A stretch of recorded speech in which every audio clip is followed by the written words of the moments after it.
Halo semuanya, kami dari kelompok 12, mahasiswa Universitas Nusa Cendana, jurusan Administrasi Bisnis, akan mempresentasikan hasil kerja kelompok kami mengenai perdagangan internasional guna memenuhi mata kuliah ekonomi bisnis. Dengan anggota kelompok kami, yaitu Sri Ayu Hamid, Sri Siva Eta Parera, dan Altrifet Bareut. Pokok pembahasan yang akan kami bawakan yaitu yang pertama perdagangan luar negeri, yang kedua nilai tukar dan pembayaran neraca internasional, yang ketiga beberapa pandangan tentang perdagangan internasional, dan yang keempat masyarakat ekonomi ASEAN, yaitu di mana ada pasar tunggal ASEAN, posisi Indonesia dalam perdagangan dan investasi ASEAN, daya saing dan kinerja Indonesia, dampak liberalisasi, serta peluang dan tantangan. Masuk di pokok pembahasan yang pertama, yaitu perdagangan luar negeri. Perdagangan luar negeri merupakan kegiatan ekonomi yang melibatkan pertukaran barang dan jasa antara negara-negara yang berbeda. Kegiatan ini mencakup impor dan ekspor. Perdagangan luar negeri memungkinkan negara untuk memperoleh barang dan jasa yang tidak dapat diproduksi sendiri secara efisien atau yang tersedia dalam jumlah terbatas, serta untuk menjual kelebihan produksi ke pasar internasional. Contoh perdagangan antar luar negeri, misalnya antara Indonesia dan Jepang. Contohnya seperti ekspor minyak kelapa sawit. Indonesia adalah salah satu produsen minyak kelapa sawit terbesar di dunia. Jepang, di sisi lain, memerlukan minyak kelapa sawit untuk berbagai industri, termasuk makanan, kosmetik, dan bahan bakar biodiesel. Karena Jepang tidak bisa memproduksi minyak kelapa sawit secara domestik, mereka mengimpor minyak kelapa sawit dari Indonesia. Sebaliknya juga impor mobil dari Jepang ke Indonesia. Sebagai negara maju dengan industri otomotif yang kuat, Jepang memproduksi berbagai jenis mobil berkualitas tinggi. Di Indonesia, permintaan terhadap mobil Jepang sangat tinggi karena dianggap efisien, tahan lama, dan memiliki teknologi canggih. Karena tidak semua jenis mobil dapat diproduksi dalam negeri, Indonesia mengimpor mobil-mobil dari Jepang. Pokok pembahasan yang kedua yaitu nilai tukar dan neraca pembayaran internasional. Nilai tukar adalah harga satu mata uang yang dinyatakan dalam mata uang lainnya. Ini menentukan seberapa banyak mata uang satu negara yang bisa ditukar dengan mata uang negara lain. Misalnya, nilai tukar antara rupiah Indonesia dan dolar Amerika Serikat menunjukkan berapa banyak rupiah yang diperlukan untuk membeli $1 Amerika Serikat atau sebaliknya. Ada beberapa jenis nilai tukar yang digunakan di berbagai negara. Yang pertama, nilai tukar tetap atau fixed exchange rate, dan yang kedua, nilai tukar mengambang atau floating exchange rate. Faktor-faktor yang mempengaruhi nilai tukar yaitu inflasi, suku bunga, neraca pembayaran, serta ekspektasi pasar. Selanjutnya, ada neraca pembayaran internasional. Neraca pembayaran internasional merupakan catatan sistematis dari semua transaksi ekonomi yang terjadi antara penduduk suatu negara dengan penduduk negara lain selama periode tertentu, biasanya 1 tahun. Neraca ini memberikan gambaran mengenai posisi keuangan suatu negara di dunia internasional. Neraca pembayaran terdiri dari beberapa komponen utama. Yang pertama, surplus transaksi berjalan. Yang kedua, defisit transaksi berjalan. Yang ketiga, neraca modal. Serta yang keempat, neraca keuangan. Keterkaitan antara nilai tukar dan neraca pembayaran, mereka saling mempengaruhi. Misalnya, ketika sebuah negara memiliki surplus besar pada neraca transaksi berjalan atau lebih banyak ekspor daripada impor, permintaan untuk mata uang meningkat yang dapat menyebabkan apresiasi nilai tukar. Sebaliknya, defisit pada neraca pembayaran atau lebih banyak impor daripada ekspor dapat menyebabkan depresiasi nilai tukar karena penawaran mata uang meningkat sementara permintaan menurun. Pokok pembahasan yang ketiga yaitu pandangan tentang perdagangan internasional. Yang A, pandangan dalam konteks ekonomi, liberalisasi perdagangan. Pandangan ini mendukung pengurangan hambatan perdagangan seperti tarif dan kuota untuk meningkatkan arus perdagangan antar negara.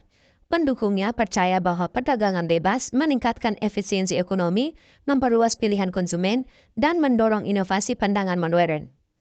Yang kedua ada proteksionisme. Berbeda dengan liberalisasi, proteksionisme berpendapat bahwa negara harus melindungi industri domestik dari persaingan internasional untuk menjaga pekerjaan dan industri strategis. Ini sering melibatkan kebijakan seperti tarif tinggi, kuota impor, dan subsidi pemerintah. Yang ketiga, globalisasi ekonomi. Pandangan ini menekankan interaksi ekonomi global melalui perdagangan internasional, investasi asing, dan aliran modal. Para pendukung percaya bahwa globalisasi meningkatkan pertumbuhan ekonomi, mengurangi kemiskinan, dan menciptakan peluang kerja baru. B. Pandangan modern. Teori perdagangan baru yang dipelopori oleh Paul Krugman menawarkan penjelasan yang lebih mendalam tentang pola perdagangan internasional dibandingkan dengan teori klasik. Teori ini menekankan pentingnya skala ekonomi. Produksi dalam skala besar dapat menurunkan biaya rata-rata per unit, sehingga negara-negara cenderung mengkhususkan diri dalam produksi sejumlah kecil barang dengan volume yang besar. Yang kedua, efek jaringan. Preferensi konsumen terhadap produk yang sudah dikenal atau banyak digunakan oleh orang lain dapat menciptakan keunggulan kompetitif bagi negara-negara yang sudah lebih dulu memproduksi barang tersebut. Pokok pembahasan yang keempat yaitu masyarakat ekonomi ASEAN. Di mana ada pasar tunggal ASEAN, posisi Indonesia dalam perdagangan dan investasi ASEAN, daya saing dan kinerja Indonesia, dampak liberalisasi, serta peluang dan tantangan. Masyarakat Ekonomi ASEAN atau MEA adalah sebuah integrasi ekonomi yang bertujuan menciptakan pasar tunggal dan basis produksi yang bersatu di seluruh kawasan ASEAN. Dengan kata lain, MEA ingin menciptakan suatu kawasan di mana barang, jasa, investasi, dan tenaga kerja dapat bergerak bebas tanpa hambatan yang signifikan. Tujuan utama MEA adalah menciptakan pasar yang terintegrasi di mana barang dan jasa dapat diperdagangkan secara bebas di seluruh kawasan ASEAN. Yang pertama ada Pasar Tunggal ASEAN, merupakan inisiatif ambisius untuk mengintegrasikan ekonomi negara-negara ASEAN yang menjadi sebuah pasar tunggal dan basis produksi yang bersatu. Pasar Tunggal ASEAN memiliki kesejahteraan masyarakat dan memperkuat integrasi regional di Asia Tenggara. Yang kedua, posisi Indonesia dalam perdagangan dan investasi ASEAN. Indonesia memiliki posisi strategis dalam masyarakat ekonomi ASEAN. Sebagai negara dengan ekonomi terbesar di ASEAN, menyumbang sekitar 36% dari total PDB kawasan.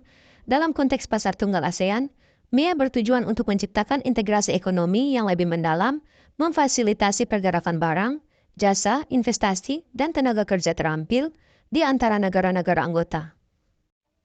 Yang ketiga, daya saing dan kinerja Indonesia. Dalam konteks ekonomi, daya saing dipengaruhi oleh berbagai faktor, mulai dari kualitas produk, harga, inovasi, hingga efisiensi produk. Daya saing produk Indonesia di pasar ASEAN dipengaruhi oleh berbagai faktor, termasuk produk unggulan ekspor, kompetitivitas biji kopi, rempah-rempah, liberalisasi perdagangan, infrastruktur mutu, teknik budidaya, dan kualitas produk. Dengan meningkatkan mutu dan spesialisasi produk, serta memperbaiki infrastruktur dan fasilitas perdagangan, Indonesia dapat meningkatkan daya saing di pasar ASEAN. Yang keempat, dampak liberalisasi. Liberalisasi perdagangan di ASEAN telah membawa dampak yang kompleks terhadap Indonesia. Dampak positif seperti peningkatan efisiensi, persaingan, dan pengembangan sektor jasa sangat signifikan. Namun juga ada dampak negatif seperti ketergantungan pada ekspor, kesulitan sosial dan ekonomi, serta potensi ancaman ketahanan pangan. Yang kelima, peluang dan tantangan. Masyarakat ekonomi ASEAN atau ASEAN Economic Community memberikan peluang besar bagi Indonesia melalui akses pasar yang lebih luas, peningkatan investasi asing, pengembangan infrastruktur, dan peningkatan daya saing tenaga kerja. Namun, Indonesia menghadapi tantangan dalam meningkatkan daya saing produk, kualitas sumber daya manusia, dan pemerataan infrastruktur. Kesimpulan dari materi ini yaitu perdagangan internasional dan integrasi dalam masyarakat ekonomi ASEAN memberikan peluang signifikan bagi Indonesia untuk mendorong pertumbuhan ekonomi melalui perdagangan dan investasi yang lebih terbuka. Namun, tantangan seperti peningkatan daya saing, keterbatasan infrastruktur, dan kesiapan industri domestik menjadi hambatan yang perlu diatasi. Selain itu, dampak liberalisasi perdagangan, termasuk potensi dominasi produk impor, harus diantisipasi agar Indonesia dapat memaksimalkan manfaat MEA dan memperkuat posisinya dalam perekonomian regional. Sekian dari presentasi kelompok 12. Bila ada kurangnya, kami memohon maaf. Cuci tangan sampai bersih. Cukup sekian dan terima kasih.